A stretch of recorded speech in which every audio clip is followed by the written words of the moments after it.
Fala galera que sempre nos acompanha pelo Periscope, beleza? Novo de loja, só o Babalu, primeira de luxo? Pois é, estamos de volta aqui para dar continuidade aí ao nosso projeto Contagem Regressiva, temas cabulosos, e especialmente para você que vai fazer prova de delegado da Polícia Civil aqui de Pernambuco. Estava gravando aula aqui para o portal Exame de Ordem, aqui no SES, aula para o 20º Exame Unificado para a galera de OAB, mas agora é hora de bater um papo com o meu povo de polícia. A galera que vai fazer prova para agente da Polícia Civil, eu já postei lá no Instagram e também no Facebook a dicasinha de hoje. Pessoal de agente da Polícia Civil, nós já estamos com aquele projetozinho de dicas de 1 minuto, fora que eu estou postando também dicas escritas para delegado de polícia no Instagram e no Facebook. Mas aqui no Periscope, o nosso objetivo é bater um papo, o nosso objetivo é conversar com você que vai fazer prova de DPC, seja DPC aqui em Pernambuco, seja DPC nos outros estados, Mato Grosso que está para sair, São Paulo também que está para sair, Minas Gerais,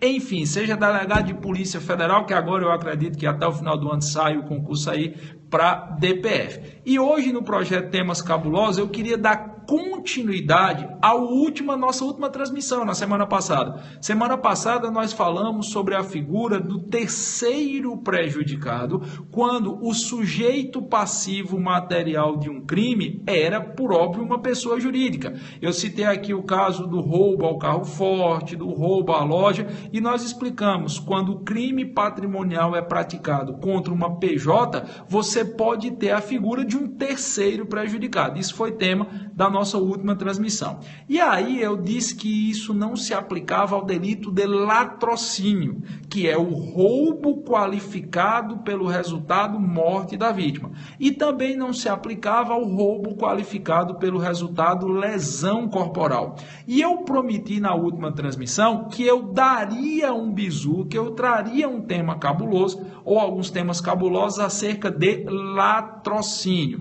Então vamos nós, a galera tá fazendo umas perguntazinhas, segura aí, quando eu terminar o tema cabuloso, aí eu respondo as indagações de vocês, beleza? Então vamos lá. O que é que eu queria comentar? Na verdade, quais são os dois grandes temas cabulosos sobre o delito de latrocínio? De cara, eu já lhe digo, latrocínio, pelo amor de Deus, não é crime contra a vida. Pode parecer besteira, pode parecer o óbvio o que eu estou falando aqui, mas o que tem de gente que ainda manda pergunta para mim no plantão de dúvidas do SES, gente que está estudando para a polícia, dizendo, latrocínio não é crime contra a vida, professor? Não, não é, cara, pelo amor de Deus. Os crimes contra a vida são homicídio, induzimento, instigação ou auxílio ao suicídio, infanticídio e aborto nas suas modalidades. Latrocínio é crime contra o patrimônio, do artigo 155, que é o furto, até o artigo 180, que é receptação, você tem crimes contra o patrimônio. Mais especificamente, latrocínio é crime contra o patrimônio qualificado pelo resultado morte da vítima. Latrocínio é crime contra o patrimônio qualificado pelo resultado morte. Logo, não é crime contra a vida, nem vai para júri, que é outra coisa que chega a dar uma dor no meu coração quando eu vejo o povo dizendo, o latrocínio que foi para júri. Eu digo, pode parar, ou foi para júri ou é latrocínio. As duas coisas não podem coexistir, porque o que vai para júri são os crimes dolosos contra a vida, tentados ou consumados, e os crimes que estejam em conexão ou continência com estes. Latrocínio não é crime contra a vida. Como diabo é que vai para júri? Seria aí uma incompetência absoluta em razão da matéria. Então, latrocínio nem é crime contra a vida, nem vai para júri. Agora, qual é o bizu?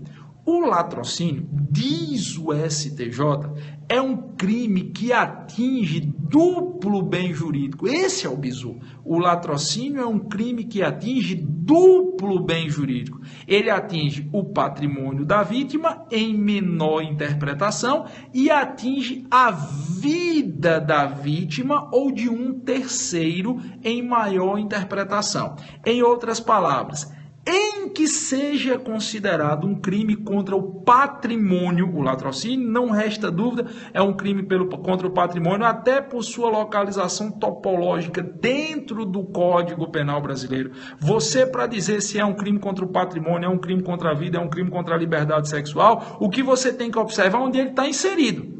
É como muita gente me diz, professor, o crime de redução à condição análoga de escravo é crime contra a organização do trabalho? Não, porque ele está inserido topologicamente na parte dos crimes contra a liberdade individual. A ameaça é crime contra a liberdade individual, porque está lá naquela parte do código. Então, para você estabelecer qual é a natureza do delito, se é crime contra a vida, é crime contra o patrimônio, é crime contra a liberdade individual, é crime contra a organização do trabalho, é crime contra... Você tem que olhar onde é que o artigo está inserido no Código Penal. Todavia, o latrocínio, ele possui uma particularidade, diz a nossa jurisprudência, que é o fato dele ofender duplo bem jurídico, o patrimônio e a vida. Em que pese ele ser um crime patrimonial, é mais relevante no latrocínio a morte da vítima do que propriamente a subtração do patrimônio. Se nós fôssemos entrar aqui em divagações doutrinárias, que nós não vamos fazer por óbvio, nós teríamos que suscitar aquela discussão tão elaborada que o Zaffaroni levanta, o professor Zaffaroni levanta, que é aquela história, nos crimes que ofendem duplo bem jurídico, você deve observar qual deve ser a tutela primária e a tutela secundária. A tutela primária é dos dois bens jurídicos, qual é o mais relevante, qual é o que, quando ofendido, produz maior dano à coletividade. Esse deve ter tutela primária. O que produzir menor dano quando ofendido deve ter tutela secundária. Se nós trazemos esses ensinamentos do mestre Zaffaroni para cá, para a análise do latrocínio, por óbvio nós vamos entender. O latrocínio ofende patrimônio e vida. Mas qual dos dois bens jurídicos necessita de uma proteção maior? A vida. Então a tutela primária no latrocínio é em relação à vida. A tutela secundária em relação ao patrimônio. E isso fica claro, por exemplo, quando o STF estabelece o momento consumativo do latrocínio. O STF, inclusive, tem matéria sumulada a esse respeito, que o latrocínio se consuma com a morte da vítima, ainda que não exista subtração patrimonial. Então, o meliante chegou para roubar um transeunte, um pedestre. O meliante abordou o pedestre e apontou a arma para ele. Bora, perdeu o playboy, passa a carteira, passa o celular. O pedestre faz menção de reagir, o meliante atira e a vítima morre. O meliante fuga, evade-se do local sem levar nada. O que é que nós temos? Latrocínio consumado. Ainda que não tenha existido subtração patrimonial, a morte da vítima vai caracterizar o momento consumativo do latrocínio. Se o meliante subtraiu ou não bem, isso é irrelevante. A consumação do latrocínio será aferida se houve ou se não houve a morte da vítima em decorrência da violência empregada no roubo. E por que é que o STF tem essa interpretação? Porque o STF entende que o latrocínio é crime que atinge dois bens jurídicos distintos, como eu disse, vida e patrimônio. Mas o STF aplica essa ideia de Zaffaroni. Ele leva em consideração qual bem jurídico deve ter tutela primária, que é a vida, e qual bem jurídico deve ter tutela secundária, que é o patrimônio. Como a vida, nesse caso, é mais relevante, a vida deve ser referência para a consumação do delito e a vida deve ser referência para as demais análises, fora aquela história de é crime patrimonial ou não é, que nós já vimos que latrocínio é crime patrimonial pela sua colocação no Código. Dito isto, como é que você teria impacto desse raciocínio na figura do sujeito passivo material do crime de latrocínio? Vamos voltar para o exemplo que eu tratei na transmissão da semana passada. Os meliantes vão roubar um carro forte. O vigilante, o escopeteiro, que é o cabo que está lá com a 12, é o primeiro a desembarcar do carro forte. O escopeteiro desce do veículo e é abordado pelos meliantes que querem levar os malotes de dinheiro do carro forte. Os meliantes já chegam atirando. Os meliantes já chegam deflagrando tiro de 762. Atingem o escopeteiro, atingem o vigilante que morre na hora. Os meliantes, eles chegaram empregando de violência com arma de fogo para levar o patrimônio que estava dentro do carro forte. Mas mataram o vigilante. Se eles simplesmente tivessem levado o patrimônio sem matar ninguém, o sujeito passivo material seria o dono do dinheiro e o vigilante seria terceiro prejudicado. Nós vimos isso na transmissão da semana passada. Agora, nesse caso, houve uma ofensa à vida do vigilante, ainda que no contexto do roubo. Ainda que o patrimônio não tivesse sido do vigilante, foi ele que perdeu a vida. Como no latrocínio a tutela primária é em relação à vida e a tutela do patrimônio é de natureza secundária, neste caso o sujeito passivo material é o vigilante que morreu. Você pode trazer essa análise para algo que aconteceu recentemente. Os meliantes tentaram roubar um veículo e lançaram uma pedra em direção ao veículo, uma pedra enorme, parecia um paralelepípedo.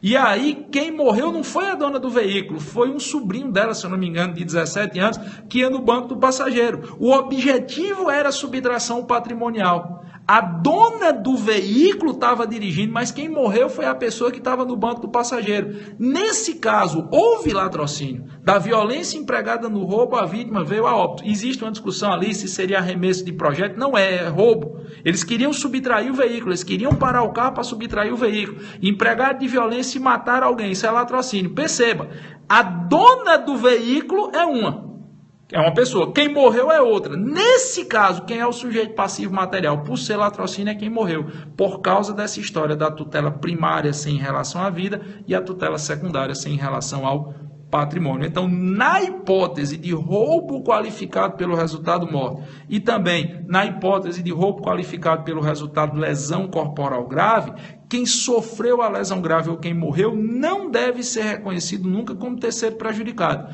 Deve ser reconhecido como sujeito passivo material, ainda que ele não fosse o proprietário do patrimônio objeto do delito. Beleza? Quem entendeu aí a explicação, dá um ok, senta o dedo no coraçãozinho e agora chegou a hora de responder as indagações aí da galera. Pode mandar as perguntas, porque vocês estavam mandando mensagem, mas eu não consigo falar e ler ao mesmo tempo não. Professor, vai ter curso de véspera, DPC-PE? Vai, não presencialmente. O pessoal está me perguntando muito se o SES vai fazer algum evento para delegado de Polícia Civil de Pernambuco. Vai sim. O SES vai fazer um evento para delegado de Polícia Civil de Pernambuco, só que a gente estava muito em dúvida assim, se deveríamos fazer na véspera ou não. E eu, particularmente, conversando aqui com o Rodrigo, o professor Rodrigo Bezerra, que é nosso coordenador também, a gente chegou à seguinte conclusão. A prova de DPC é manhã e tarde, no domingo. A galera do DPC vai fazer prova amanhã e tarde, tem gente que vai chegar no sábado, inclusive, aqui. Se a gente fosse dar uma aula presencial o dia todo, o cabo ia para o domingo exaurido, não é interessante. Não é nem produtivo. Então, o que é que a gente vai fazer? Na semana que antecede a prova, da segunda a sexta-feira que antecede a prova, nós vamos ter transmissões ao vivo e gratuitas para todo mundo. Aqui no SES, sempre à noite. Porque aí vocês podem, mesmo que vocês não tenham chegado em Pernambuco ainda, vocês podem assistir a transmissão. Então, tem gente que às vezes não pode assistir de 7 às 10 da noite aí. Então, assiste depois, não tem inconveniente nenhum. Então, o SES vai fazer evento sim. O SES não vai deixar você na mão na véspera da prova de DPC. Nós vamos fazer evento. Só que em vez de fazer um evento presencial um dia só, que nem todo mundo pode acompanhar, e talvez ficasse complicado para no dia seguinte você fazer prova amanhã e tarde, nós vamos fazer uma transmissão, não é pelo Periscope, é transmissão em estúdio mesmo. A gente vem para o estúdio, abre o link para vocês, a gente divulga nas nossas redes sociais o link. De segunda a sexta a gente vai pegar não só penal, a gente vai pegar as principais disciplinas, aquelas disciplinas que podem ter mais probabilidade de cair na sua prova domingo, e nós vamos trabalhar a semana toda aqui com vocês, mas não se preocupe não.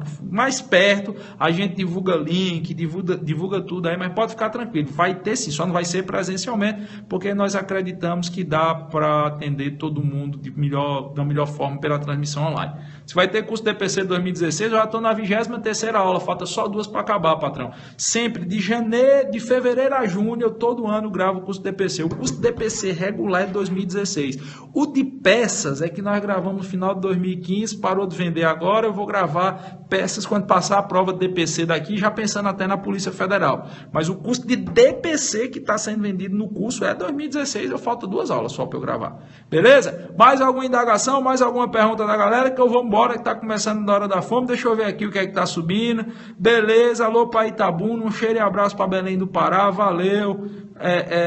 Cadê? Professor tem prezando concurso Rio Grande do Norte, Rio Grande do Norte não. Eu acho que até o final do ano sai 4, além da Polícia Federal. Mato Grosso, com certeza São Paulo vai sair, Minas Gerais e acho que a Polícia Federal. Rio Grande do Norte eu não sei dizer. São Luís do Maranhão, manda cheiro, vai dar dica para peça também, professor? Vamos, a gente vai dar mais perto que a gente dá dica para peça. Jundiaí, São Paulo, Brasília, pô, como eu sempre digo, é todo mundo e a mulher de seu Raimundo. Beleza, crianças? Valeu, obrigado pela sempre fiel audiência, firme e forte nos estudos e até amanhã.